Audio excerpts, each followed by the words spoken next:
अस्सलाम वालेकुम व्यूअर्स, उम्मीद है आप सब खैर व आफियत से होंगे जी।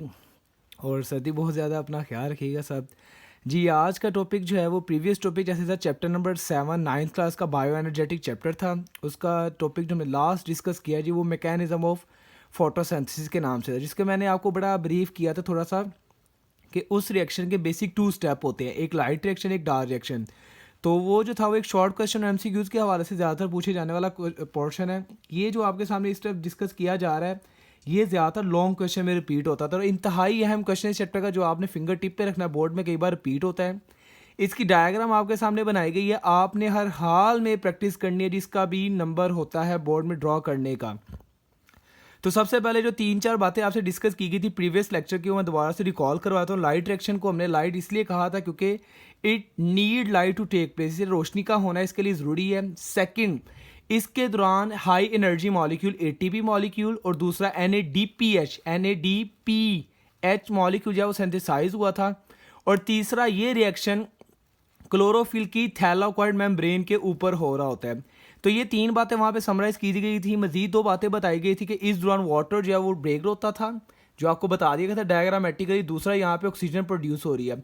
अब ये जो 5 रिएक्शन जो कि फोटोसिंथेसिस का एक रिएक्शन का आधा हिस्सा है, ये हमने आधे हिस्से को डिटेल में आप देखना है ये पौधों के अंदर कैसे हो रहा है। तो सबसे पहले लाइट रिएक्शन है, इसको लाइट फिर दोबारा बता दो क्यों कहते हैं, क्योंकि it is light dependent reaction. दूसरा, इसका दूसरा नाम है जी स्कीम, इस नाम से भी क्वेश्चन आ सकता है। स्कीम के स्पेलिंग बाय मिस्टेक मेरे से गलत हो गया, आपने ठीक कर लेना, SCHEME स्कीम। अब ये जी स्कीम में क्या होता है जी, ये आपको दिखने में एन लग रहा होगा, तो ये एन नहीं होता, असल में ये जो है ये उल्टा रिएक्शन हो रहा होता है, तो जी लाइक एक अपीयरेंस इसकी आ रही होती है। अब इस रिएक्शन में सबसे 4 पॉइंट लिखे हुए हैं। तो सबसे पहला पॉइंट है कि जैसे ही सूर्य की रोशनी में इलेक्ट्रॉन की तरह के पार्टिकल्स होते हैं, उन्हें कहते हैं फोटॉन्स। जैसे ही वो फॉल करते हैं क्लोरोफिल मॉलिक्यूल्स के ऊपर, क्लोरोफिल मॉलिक्यूल के क्लस्टर को हम फोटो सिस्टम कहते हैं। जैसे ही वो फोटो सिस्टम या क्लोरोफिल मॉलिक्यूल के ऊपर गिरते हैं, इन फोटोन के गिरने से क्या होता है, क्लोरोफिल के मॉलिक्यूल की जो एनर्जी है वो बढ़ जाती है।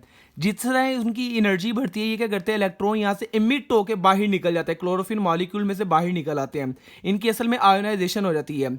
अब फोटोन उनको हाइपर एक्टिव करके उनकी एनर्जी को बढ़ा के उनको बाहर एग्जिट करवाता है और ख़ुद जो है वहाँ को उनको हीट अप करके उनकी इलेक्ट्रॉन की डेफिशिएंसी होल क्रिएट करवाता है। अब जैसे ही ये इलेक्ट्रॉन निकलते हैं तो ये इलेक्ट्रॉन क्या करते हैं, आगे सेकंड स्टेप आता है कि इलेक्ट्रॉन कैरियर चेन होती है, उस पर मूव करना शुरू कर देते हैं, जिनकी मूवमेंट की वजह से यहाँ पे क्या होता है, एटीपी प्रोडक्शन करना शुरू हो जाती है। एटीपी का मतलब आपके सामने लिखा हुआ है एडिनोसिन ट्राइफॉस्फेट। ये एटीपी बनेगा, इलेक्ट्रॉन ट्रांसपोर्ट चेन से इलेक्ट्रॉन गुजरेंगे और एटीपी बन जाएगा। थर्ड स्टेप होता है जी फोटोलिसिस। फोटोलिसिस में क्या होता है, या फोटोलाइसिस का होता है, फोटो का मतलब होता है जी लाइट, लाइसिस का मतलब होता है टूटना, ब्रेकडाउन।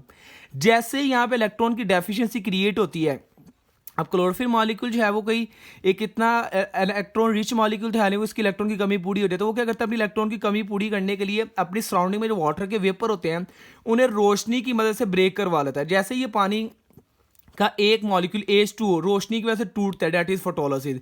अब इसके टूटने से क्या बनता है, 3 चीज़ें बनती हैं। पहली चीज़, इसमें से हाफ ऑक्सीजन का मॉलिक्यूल निकलता है जो कि नेक्स्ट वाटर के मॉलिक्यूल से मिलकर पूरा ऑक्सीजन का मॉलिक्यूल बन जाएगा।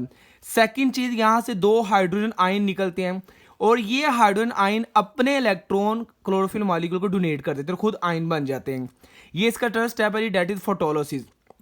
अब फोटोलाइसिस के दौरान क्या होता है जी, यहाँ पे पानी टूट जाएगा और यहाँ पे इलेक्ट्रॉन की कमी पूरी रहेगी। अब ये इलेक्ट्रॉन पूरे हो गए, ये इलेक्ट्रॉन आगे जाना शुरू हो रहे हैं। अब ये इलेक्ट्रॉन जैसे जैसे आगे जाएंगे, एटीपी तो बना रहे हैं, अब आगे नियर बाय जैसे दूसरा कोई क्लोरोफिल मॉलिक्यूल ये स्पेड देखते हैं, उसके ऊपर एडजस्ट होने की कोशिश करते हैं।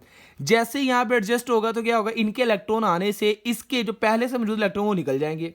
अब जब इसके इलेक्ट्रॉन निकलेंगे तो यहाँ पे इलेक्ट्रॉन की डेफिशिएंसी हो जाएगी और ये डेफिशिएंसी ये कंप्लीट भी कर रहा होगा। अब ये जो आगे इलेक्ट्रॉन जा रहे हैं ये सिलसिला चलता रहेगा, लेकिन कभी ना कभी तो इस सिलसिले ने खत्म होना है। तो आगे जाके क्या होगा जी, यहाँ पे एक कोएंजाइम मौजूद होता है NADP, जिसकी फुल फॉर्म आपके सामने अवेलेबल है, nicotinamide adenine dinucleotide. अब ये प्लांट में होता है NADP, इसमें P लगा होता है, याद रखना P का मतलब ये फॉस्फोरिलेटेड है, जबकि एनिमल में जो NADP होगा वो NADH होता है, ना कि P। उसमें P नहीं होता एनिमल के केस में, जैसे रेस्पिरेशन में मैं नेक्स्ट टॉपिक में डिस्कस करूंगा, वो NADH होगा। तो ये क्या करेंगे, ये हाइड्रोजन ये इलेक्ट्रॉन मिल के इस NADP को रिड्यूस करके NADPH बना देंगे। तो बेसिकली जो लाइट रिएक्शन की समरी थी उसमें 2 चीज़ें बनना मकसद था।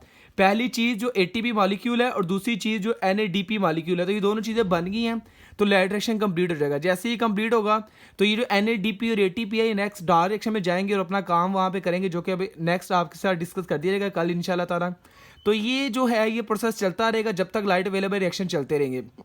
तीसरी लास्ट बात है, इस चैप्टर में 3 एमसीक्यूज के तौर पे या शॉर्ट क्वेश्चन में एब्रीवेशन कई बार रिपीट हुए हैं, तो इसलिए मैंने तीसरा भी साथ में यहाँ डिस्कस कर दिया, इसे आगे भी डिस्कस करूंगा, लेकिन फिर भी यहाँ पे बता रहा हूँ। एक और होता है जी, एक और कोएंजाइम है FAD, ठीक है, उसका फुल फॉर्म होती है जी फ्लेविन एडेनिन डाइन्यूक्लियोटाइड। तो होपफुली आपको टॉपिक समझ आया होगा और फिर से मैं अगेन आपको याद दहानी करवा रहा हूँ, आपने छोटा सा टॉपिक समझ के इसको आसानी में नहीं लेना। आपने इसके इंट्रोडक्शन में लाइट रिएक्शन की थोड़ी समरी बता देनी है और सेकंड जो है इसके अंदर आपने डायग्राम जरूर ड्रॉ करनी है। इंशाल्लाह ताला अपना ख्याल रखिएगा, नेक्स्ट टॉपिक में दोबारा मुलाकात होगी।